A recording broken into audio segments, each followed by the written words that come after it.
ஜெயலலிதா அவர்களே 1947 ஆண்டு இந்தியா பிரிவினை என்று சொல்லுகின்ற பாகிஸ்தான் இந்தியா நிலை வருகின்ற போது இந்தியாவிலே வாழ்ந்த மொத்த இஸ்லாமிய சமுதாயத்தினுடைய எண்ணிக்கை என்ன என்று உங்களுக்கு தெரியுமா?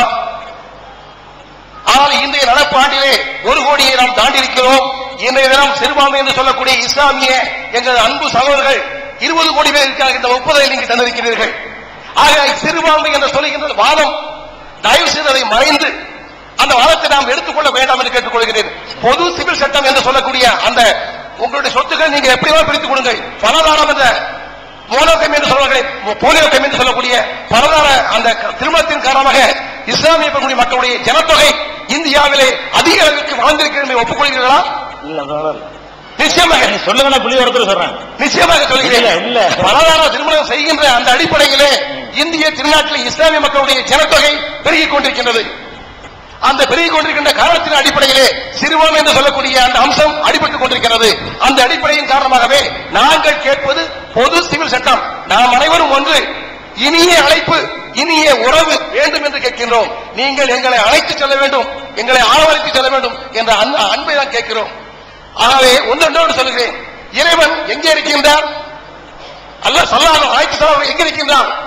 நிறைந்த உள்ளம் எங்கே இருக்கிறதோ அங்குதான் இருக்கின்ற சொல்கிறார்கள். ஆனால் நிறைந்த உள்ளம் யாரிடம் இருக்கிறது? ஏழைகளிடம் இருக்கிறது.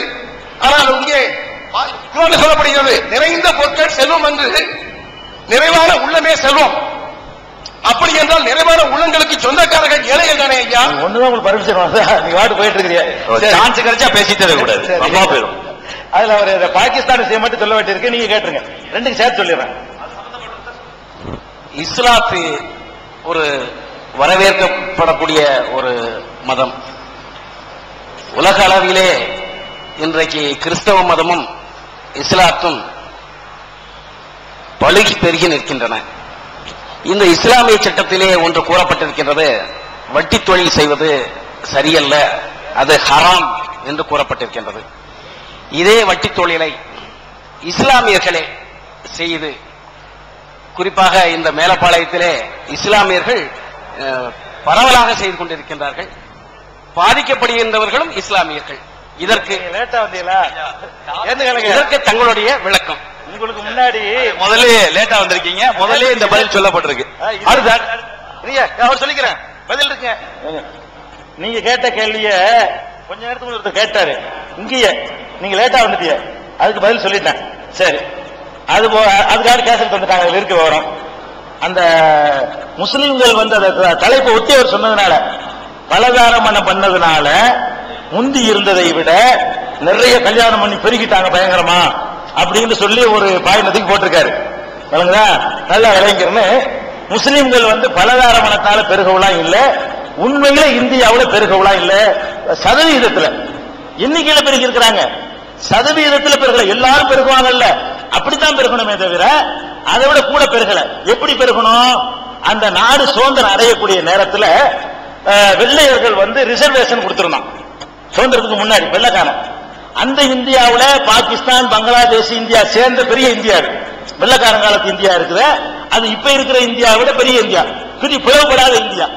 அந்த இந்தியாவில் இருக்கும் பொழுது அவன் முஸ்லிம்களுக்கு மத சிறுபான்மை என்ற அடிப்படையில் 16% ரிசர்வேஷன் கொடுத்திருந்தான்.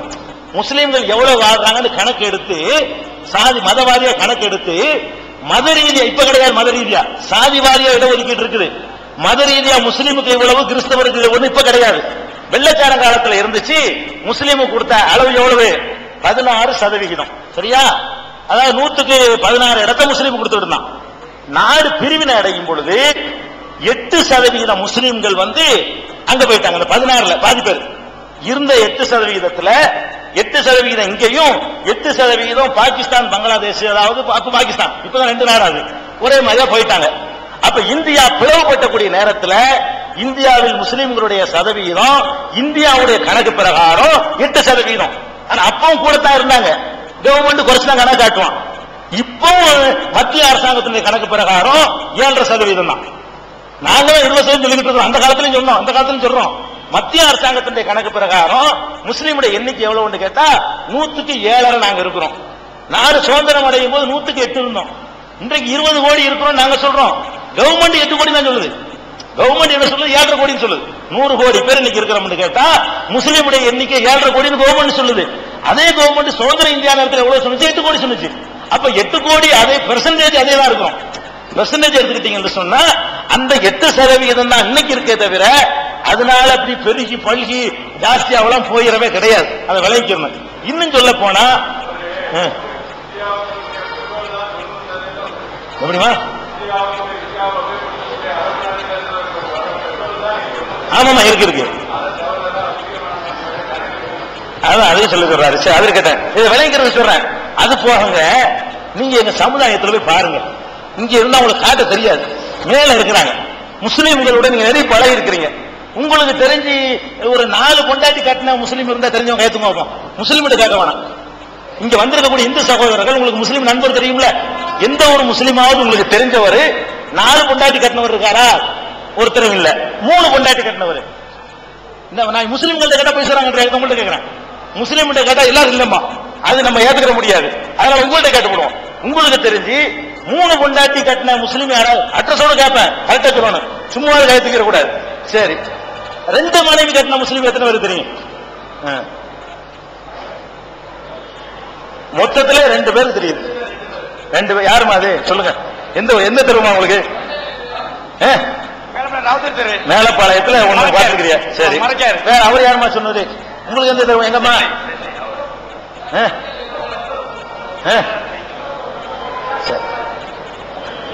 யாருமா அது? சாது ஜோதி ராமலிங்க, சென்னை. பேட்டையில வந்து நம்ம கமால்பேட்டிக்காரர் மகன் 2 பொண்டாட்டி, மேலப்பாளையத்தில் ஒரு பொண்டாட்டி. நான் மெட்ராஸ்ல vigilance officer, X vigilance officer. ரெண்டாவது வந்து இப்ப இருக்கிறது வந்து நம்ம கீழக்கரை ஏர்வாடியில இப்ப 12 நாளைக்கு முன்னாடி பாத்துட்டு இருந்தேன். 2 சம்சாரம் இருக்காங்க. இன்னும் இருக்காங்க, ஆதாரத்தோட இருக்காங்க நிறைய. சென்னையில இருக்காங்க. கம்சா ஆபீஸ் கிட்ட மோத்தி பாபா தர்கா கிட்ட இருக்காங்க. யாருமா அது? மோத்தி பாபா தர்கா கிட்ட கம்சா ஆபீஸ் எதுக்க? அதுக்கு பின்னால எல்லாம் இருக்காங்க 2 சம்சாரம். சரியா வராது. ஏன்னா ஆதாரத்தோட மத்தியில சொல்லணும். மேலப்பாளையத்துல இருக்காங்கல்ல.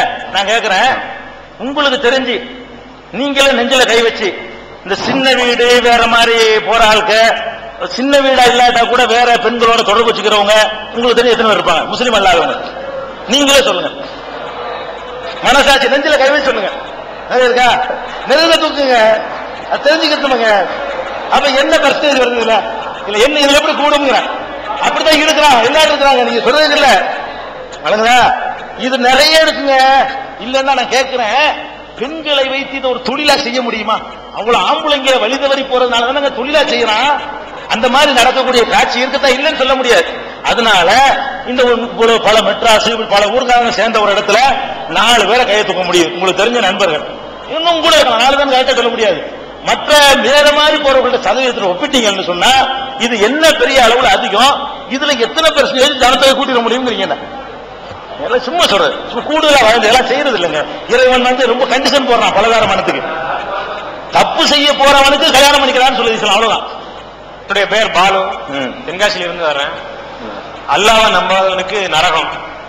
இப்ப நான் வந்து அல்லாஹ்வை நம்பாதவன், எந்த கடவுளுமே நம்பல, நாத்திகன். இப்ப எனக்கு வந்து நரகம் கொடுக்காரு அல்லாஹ். என்னோட கேள்வி, நான் நாத்திகனாக்கிறதுக்கு காரணம் நானா அல்லாஹ்வா? 2ல ஏதாவது ஒண்ணா சொல்லணும். ஒரே பேர்ல சொல்லுங்க, நான் அதுல என்னோட கேள்வி கேட்கேன். அதாவது இஸ்லாத்தை பொறுத்த வரைக்கும் மனிதனை படைக்கும் பொழுது எல்லா கடவுள் சக்தியின் மேல நடக்கின்றாலும் மனிதனை இறைவன் எப்படி படைச்சிருக்காருன்னு கேட்டா, நல்லது கெட்டது அவன் கண் முன்னாடி காட்டி அவனுக்கு தேர்வு செய்கிற உரிமையை கொடுத்து படைச்சிருக்காரு.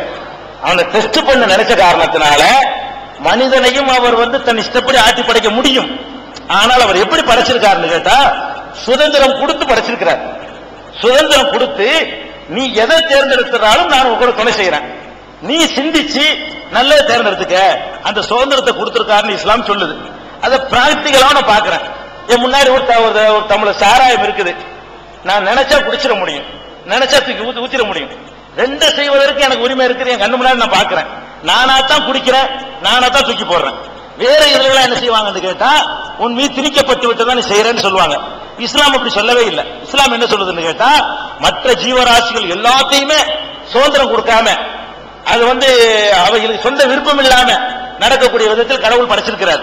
மனிதனுக்கு மட்டும்தான் பகுத்து உணர்வுங்கிற அறிவுக்கு அர்த்தம் என்ன? அறிவுக்கு அர்த்தம் என்னன்னு கேட்டா, நீங்க விரும்பியதையெல்லாம் நீங்கள் செய்ய பர்மிஷன் கொடுத்துட்டேன். எந்த கண்டிஷன்ல பர்மிஷன் கொடுக்கிறோம்? நீ நல்லது செய்தால் உனக்கு பரிசு, கெட்டது செய்தால் உனக்கு தண்டனை என்ற கண்டிஷனோட உங்களுக்கு வந்து பகுத்தறிவு கொடுத்தாச்சு. நம்ம தான் தீர்மானிக்கிறாங்க. தீர்மானிக்கிற உரிமை நம்ம கொடுத்து படைச்சிருக்காரு கடவுள். அது இஸ்லாமிய நம்பிக்கை. என் பேர் பூமிநாதன், டவுன்ல இருந்து வரேன். பாகிஸ்தான் நமது அண்டை நாடு. ஆனா உங்களது இன உணர்வை வெறியாக்கி நம் நாட்டில் தீவிரவாதத்தை வலுப்படுத்திக் கொண்டிருக்கிறது. அதற்கு இங்கு உள்ள இளைஞர்களையும் இஸ்லாமிய மக்களையும் கை கருவியாக்கி தீவிரவாதத்தை வளர்த்துக் கொண்டு வருகிறது. அதை தடுக்க இங்குள்ள இஸ்லாமியர்கள் முயற்சி செய்வார்களா? அதற்கு ஏன் துணை போகிறார்கள்? இரண்டாவது,